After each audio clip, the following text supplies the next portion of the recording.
Bismillahirrahmanirrahim. Assalamualaikum warahmatullahi wabarakatuh. Alhamdulillahirrahmanirrahim. Puji syukur atas kehadirat Allah Subhanahu wa Ta'ala yang masih memberikan kita semua kesempatan untuk bertatap dan berkumpul melalui kelas virtual ini. Di sini, perkenankan kami semua dari kelompok 8 yang beranggotakan Agus Fakih Naufal, Harisatul Azizah, dan Nabil Al-Rozak akan sedikit banyak mengemukakan dan mempresentasikan apa yang kami dapat setelah berdiskusi dan mempelajari tentang aspek ontologi dalam ilmu pengetahuan. Sebelumnya, mari kita menuju kepada latar belakang. Filsafat dan ilmu adalah dua kata yang saling terkait, baik secara substansial maupun historis, karena kelahiran ilmu tidak dapat lepas dari peranan filsafat. Justru sebaliknya, perkembangan ilmu memperkuat keberadaan filsafat. Filsafat sendiri telah berhasil mengubah pola pemikiran bangsa Yunani dan umat manusia dari pandangan mitosentris menjadi logosentris. Harun Nasution mengatakan bahwa kata filsafat berasal dari bahasa Arab, yaitu falsafa, dengan wazan fa'lalah, dan fi'lal. Dengan demikian, menurut Harun Nasution, kata benda dari falsafa seharusnya falsafah dan filsaf.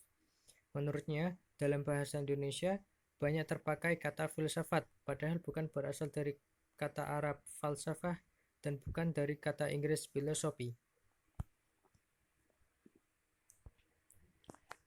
Mari kita menuju rumusan masalah. Di sini kita akan membahas 4 pokok pembahasan. Yang pertama, apa pengertian ontologi? Yang kedua, bagaimana sudut pandang dan aliran-aliran ontologi ilmu pengetahuan?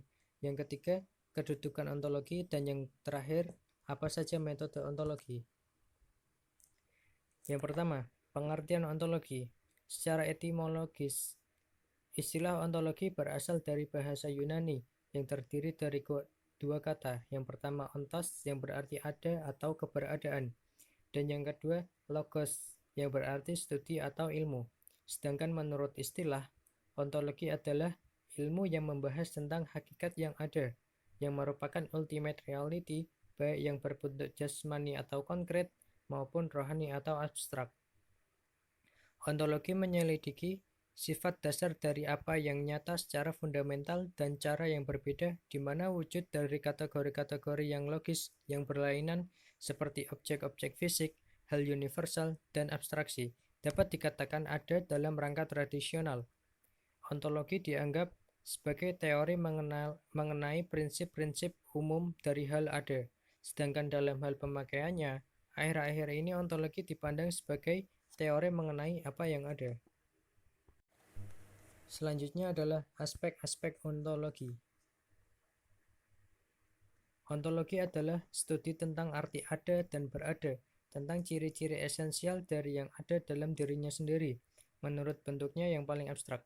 Ontologi adalah cabang filsafat yang mencoba melukiskan terakhir yang ada, yaitu yang satu, yang absolut, bentuk abadi, sempurna, dan keberadaan segala sesuatu yang mutlak bergantung kepadanya.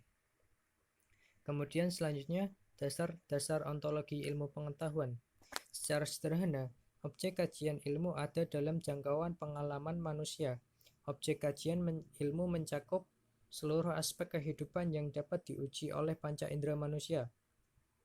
Dalam batas-batas tersebut, maka ilmu mempelajari objek-objek empiris, seperti batu-batuan, binatang, tumbuh-tumbuhan, hewan, atau manusia itu sendiri. Kemudian, pengertian ilmu pengetahuan menurut ontologi. Pengetahuan adalah suatu istilah yang digunakan untuk menuturkan apabila seseorang mengenal tentang sesuatu. Suatu hal yang menjadi pengetahuannya adalah selalu terdiri dari unsur yang mengetahui dan yang diketahui secara kesadaran mengenai hal yang diketahuinya itu. Oleh karena itu, pengetahuan selalu menuntut tentang sesuatu dan objek yang merupakan sesuatu yang dihadapinya sebagai hal yang diketahuinya. Jadi, bisa dikatakan pengetahuan adalah hasil tahu manusia terhadap sesuatu atau segala perbuatan manusia untuk memahami suatu objek tertentu. Kemudian kita masuk kepada aliran-aliran ontologi. Yang pertama, mononisme. Paham ini menganggap bahwa hakikat yang asal dari seluruh kenyataan itu hanyalah satu saja, tidak mungkin dibagi dua, yaitu yang pertama materialisme. Aliran ini menganggap bahwa sumber yang asal itu adalah materi, bukan rohani. Yang kedua, idealisme. Aliran ini beranggapan bahwa hakikat kenyataan yang beraneka ragam itu semua berasal dari ruh atau sukma atau sejenis dengannya. Kemudian selanjutnya, dualisme adalah aliran yang mencoba memadukan antara dua paham yang saling bertentangan. Yang terakhir, pluralisme. Paham ini berpandangan bahwa segenap macam bentuk merupakan kenyataan. Kemudian kita masuk kepada kedudukan ontologi. Ontologi ini merupakan ilmu pengetahuan yang paling universal dan paling menyeluruh. Penyelidikannya meliputi segala pernyataan dan penelitian lainnya yang lebih bersifat bagian. Ia merupakan konteks untuk semua konteks lainnya, cakrawala yang merangkum semua cakrawala lainnya, pendirian yang meliputi segala pendirian lainnya. Ontologi berhubungan dengan yang namanya metafisika, oleh karena sifat engloban atau umgreifen itu, maka ontologi meneliti pengada, sedangkan mengada itu merupakan sekaligus hal yang paling terkenal dan hal yang paling sukar diekspresikan, oleh karena meneliti dasar paling umum untuk segala-galanya. Ontologi itu disebut filsafat pertama, namun ontologi telah mengandalkan semua bagian filsafat lainnya. Kemudian yang terakhir adalah metode ontologi. Dengan demikian, ontologi bergerak di antara dua kutub, yaitu antara pengalaman akan kenyataan konkret dan prapengertian mengada yang paling umum. Dalam refleksi ontologi, dua kutub itu saling menjelaskan atas dasar pengalaman tentang kenyataan akan semakin disadari dan dieksplisitasikan arti hakikat mengada.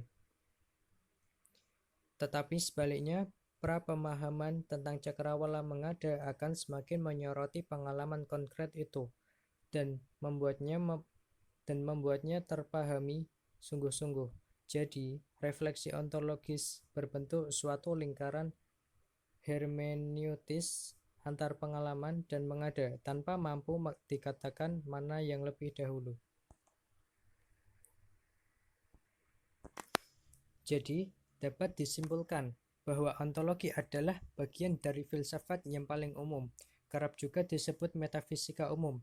Baru setelah menjelajahi segala bidang utama dalam ilmu filsafat seperti filsafat manusia, filsafat alam dunia, pengetahuan, ketuhanan, moral, dan sosial, dapat disusun suatu uraian ontologi. Maka ontologi sulit dipahami lepas dari bagian-bagian dan bidang-bidang filsafat lainnya, dan adalah bidang filsafat yang paling sukar. Oke, mungkin ini semua dari kelompok 8. Kurang lebihnya mohon maaf. Atas perhatiannya kami ucapkan banyak terima kasih. Wabillahi taufiq wal hidayat. Wassalamualaikum warahmatullahi wabarakatuh.